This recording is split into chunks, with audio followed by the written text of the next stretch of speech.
Action. భారత సినీ పరిశ్రమ సామర్థ్యాన్ని ఖండాలు దాటించిన బాహుబలి 2ని పొగడని వారు లేరు. సినీ, రాజకీయ, వ్యాపార ప్రముఖులంతా బాహుబలి చిత్రాన్ని చూసి ఎంతగానో అభినందించారు. అయితే ఓ ప్రముఖ సీనియర్ దర్శకుడు మాత్రం బాహుబలిని తీసిపారేశారు. ఇంతకీ ఎవరా డైరెక్టర్ అంటారా? ప్రముఖ కథా రచయిత, సీనియర్ దర్శకుడు ఆదూరు గోపాలకృష్ణన్. ఇటీవల కేరళలో జరిగిన మనోరమ న్యూస్ కాంక్లేవ్ 2017 కార్యక్రమంలో సీనియర్ దర్శకుడు ఆదూరు గోపాలకృష్ణన్ పాల్గొన్నారు. ఈ సందర్భంగా ఆయన మాట్లాడుతూ బాహుబలి ప్రస్తావనను తీసుకొచ్చారు. ఏముంది ఆ సినిమాలో? 1951లో వచ్చిన పాతాళ భైరవికి కాపీ ఈ బాహుబలి. ఇలాంటి సినిమాల వల్ల సమాజంపై నెగిటివ్ ఇంపాక్ట్ పడుతుంది.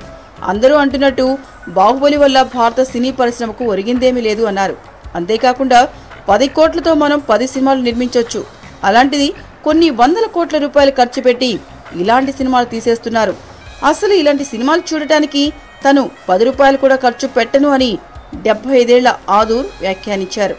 ఈయనే కాదు, టాలీవుడ్లో సీనియర్ నటులు కైకాల్ సత్యనారాయణ, జమున కూడా బాహుబలిని విమర్శించారు. ఎవరన్ని మాటలన్నా బాహుబలి తన స్టామినాను ఇప్పటికే నిరూపించేసుకుంది.